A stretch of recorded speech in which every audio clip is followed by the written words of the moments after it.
जय हिंद साथियों, welcome to my YouTube channel student teaching group पर आप सभी का स्वागत है।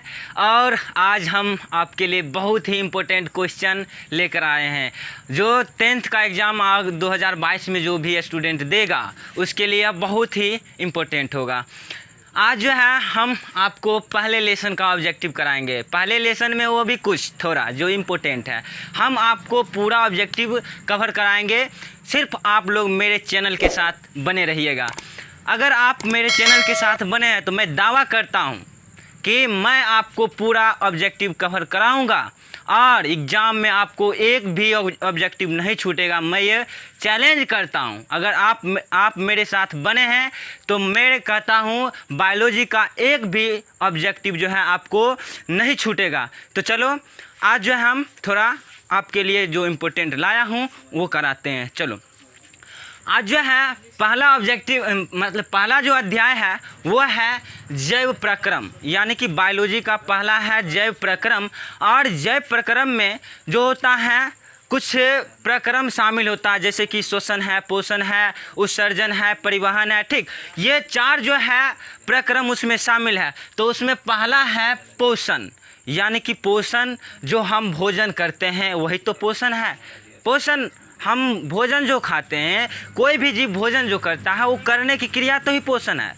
आज हम उस पोषण में जो पोषण का जो ऑब्जेक्टिव क्वेश्चन है उसको लेकर आए।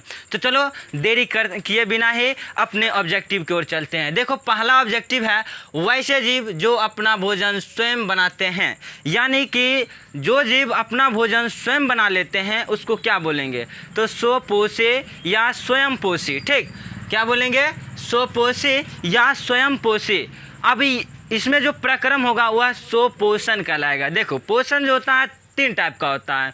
एक होता है स्वपोषण, पोषण जो होता है दो टाइप का होता है, स्वपोषण और परपोषण। ठीक, और परपोषण में होता है तीन टाइप। कौन कौन? तो एक होता है प्राणी संपोषण, मृतजीवी पोषण और परजीवी पोषण। तो स्वपोषण यानी कि जो जीव अपना भोजन स्वयं बना लेगा उसको स्वपोषी, और जो वह प्रक्रम होगा वह कहलाएगा स्वपोषण। क्या कहलाएगा? स्वपोषण। ठीक, यानी कि दूसरा ऑब्जेक्टिव हम चलते हैं। दूसरा ऑब्जेक्टिव है स्वपोषी भोजन के लिए आवश्यक है। देखो स्वपोषी यानी कि जो जीव स्वयं भोजन बनाएगा उसको क्या क्या चाहिए। हम लोग क्या करते हैं, हम लोग परजीवी है, परपोषी है, हम दूसरे से ग्रहण कर लेते हैं, पौधा पर जाते हैं, कहीं से दुकान में गए खरीद के खा लिए। लेकिन जो स्वयं पोषी है, जो अपने भोजन बनाएगा खुद के लिए, वो कैसे बनाएगा? तो उसके लिए देखो ये चार चीज़ ज़रूरी है। ठीक, कितने चीज़? चार चीज़। वो चार चीज़ अगर मिल जाएगा तो वो पोषण करेगा। अगर वो नहीं मिलेगा, एक भी कुछ नहीं मिलेगा, तो वो भोजन अपना नहीं बनाएगा। ठीक, तो वो स्वपोषी पोषण के लिए क्या आवश्यक है? तो पहला है क्लोरोफिल, जिसको कहते हैं पर्णहरित। दूसरा है H2 एवं CO2, H2O एवं CO2 यानी कि जल और कार्बन डाइऑक्साइड। तीसरा है सूर्य की प्रकाश। चौथा है खनिज लवण। ठीक, तो स्वपोषी पोषण के लिए कितना चीज़ आवश्यक हो गए? चार चीज़। कितना? चार चीज़। मेरे साथ बोलना, कितना? चार। कौन कौन? क्लोरोफिल, H2O एवं CO2, तीसरा सूर्य की प्रकाश और चौथा खनिज लवण। ठीक, ये जो होता है चार चीज़ होता है वो ग्रहण करेगा तभी जाके स्वपोषण करेगा। तो वो कौन करेगा? पेड़ पौधे। कौन करेंगे? पेड़ पौधे। हम लोग नहीं करेंगे, हम लोग परपोषी है ना, हम लोग परजीवी है, परपोषी। हम अपना भोजन स्वयं नहीं बनाएंगे, इसलिए इनमें से कोई भी चीज़ मेरे को ज़रूरत नहीं है। आगे है तीसरा ऑब्जेक्टिव, प्रकाश संश्लेषी अंगक क्या है? प्रकाश संश्लेषी अंगक क्या है? तो प्रकाश संश्लेषी अंगक है हरित लवक। क्या है? हरित लवक। जैसे कि कहते हैं कि कोशिका के मिलने से क्या बनता है? उत्तक। उत्तक के मिलने से क्या बनता है? तो बनता है अंग। उसी तरह से देखो पत्ती में जो होता है एक क्लोरोफिल होता है, उसको कहते हैं इकाई। उसको मिल जाता है तो वो बन जाता है अंग, अंगक यानी क्लोरोप्लास्ट।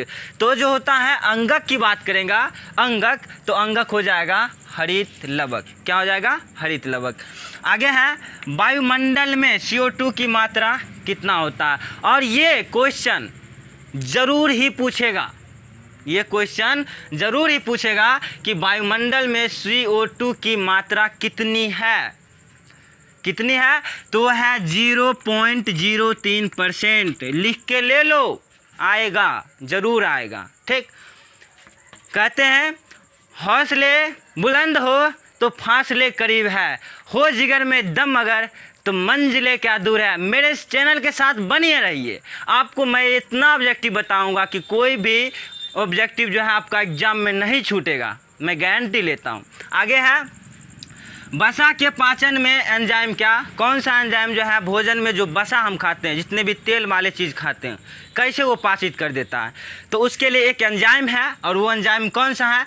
लाइपेज। बहुत बार ये जो है एग्जाम में पूछा गया क्वेश्चन है कि वसा के पाचन में कौन सा एंजाइम मदद करते हैं, तो है लाइपेज। दूसरा प्रोटीन, जो हम प्रोटीन खाते हैं, जितने भी दाल हम खाते हैं, जितने भी दाल खाते हैं उस सब में प्रोटीन होता है, और उस प्रोटीन को पचाने के लिए क्या होगा? तो प्रोटीन को पचाने के लिए एक एंजाइम है, वो है ट्रिप्सिन। क्या है? ट्रिप्सिन, जो प्रोटीन पर क्रिया करके किस में बदलता है? पेप्टोन में। ठीक, याद रखिएगा, ये जो होता है ट्रिप्सिन पेप्टोन में बदल देता है। किसको? प्रोटीन को ये तोड़कर पेप्टोन में बदलता है। ठीक, उससे पहले देखो अमाशय में जो होता है हमारा, जो होता है एक एंजाइम होता है जो निष्क्रिय अवस्था में रहता है। ठीक, उसको सक्रिय अवस्था में करके जो होता है हमारा हाइड्रोक्लोरिक अम्ल स्रावित होता है, उसको सक्रिय करता है, और सक्रिय के बाद वो काम करना शुरू करता है। जी, तो आगे है प्रोटीन, यानी कि प्रोटीन का ये दोनों वायुमंडल, वसा और प्रोटीन, ये तीन क्वेश्चन जो है आपको हमेशा रट कर रखना है। कौन कौन? तो वायुमंडल में CO2 की मात्रा कितना है? 0.03%। दूसरा है वसा के पाचन में एंजाइम कौन सा है? तो लाइपेज। और तीसरा है प्रोटीन के पाचन में कौन सा एंजाइम है? तो ट्रिप्सिन। आगे चलते हैं, आगे है प्रकाश संश्लेषी इकाई। प्रकाश संश्लेषी इकाई, प्रकाश संश्लेषी इकाई किसको बोलते हैं? तो क्लोरोफिल। किसको बोलते हैं? क्लोरोफिल, या इसी को कहते हैं पर्णहरित। अभी ऊपर तुरंत ही बतलाएं क्या होता है? पर्णहरित। आगे है ऑब्जेक्टिव, पौधे का रसोई घर या प्रकाश संश्लेषी अंग क्या है? रसोई घर आप लोग बहुत अच्छे तरह से जानते हैं, रसोई घर किसको बोलते हैं? जहां मम्मी हो या दीदी हो खाना बनाएंगे। ठीक, और खाना कहाँ बनेगा? जहां पे आपका सारा भोजन का सामग्री स्थित होगा, अब उनकी उपस्थित होगा, वहां पर मौजूद होगा, जैसे मसाला हुआ, नमक हुआ, कोई भी चीज़ है तो जहाँ पे मौजूद होता है उसी को तो रसोई घर बोलते हैं। तो रसोई घर किसको बोलते हैं पौधा में? तो वह है पत्ती। क्या है? पत्ती। हम पहले ही बताएं स्वपोषण के लिए क्या चाहिए? क्लोरोफिल, H2 एवं CO2, सूर्य की प्रकाश और खनिज लवण। ये कहाँ पे जाएगा? ये जाएगा पत्ती के पास। ये सब पत्ती में है, क्योंकि पत्ती में क्लोरोफिल होता है। उसके बाद जड़ जो होता है, पौधा जड़ से क्या लेता है? H2O लेके और खनिज लवण लेके वो कहाँ पहुँचाएगा? पत्ती में। और पत्ती में एक छिद्र होता है जिसको कहते हैं स्टोमाटा छिद्र। कौन सा छिद्र? तो स्टोमाटा।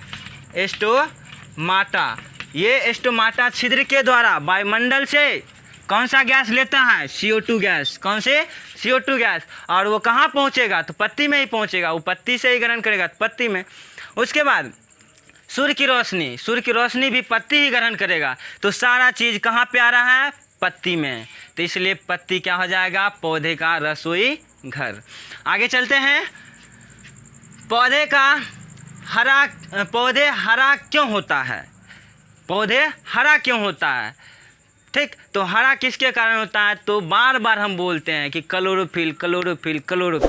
यही क्लोरोफिल के कारण जो होता है पौधा हरा दिखता है। किसके? तो क्लोरोफिल या पर्णहरित के कारण। ठीक, आगे चलते हैं, पत्ती या क्लोरोफिल के केंद्र में कौन सा तत्व रहता है? एकदम VVI क्वेश्चन, मोस्ट VVI के क्लोरोफिल या पत्ती के केंद्र में क्या होता है? तो कौन सा तत्व है? वो तत्व है मैग्नीशियम। उसका संकेत होता है Mg। क्या होता है? Mg। ये क्वेश्चन लिख के ले लो, पत्ती या क्लोरोफिल के केंद्र में क्या होगा? तो होगा मैग्नीशियम तत्व। ठीक, तो आशा करते हैं आपको ये अच्छा से आया होगा। आप लिख ले, और इसमें से आपको एग्ज़ाम में नहीं आएगा तो फिर मेरे चैनल पे आके कमेंट में लिखना कि सर आपने पढ़ाया और ये ऑब्जेक्टिव नहीं आया, तो फिर हम जो है पढ़ाना छोड़ देंगे। ठीक, इतने ही, मिलेंगे अगले वीडियो में।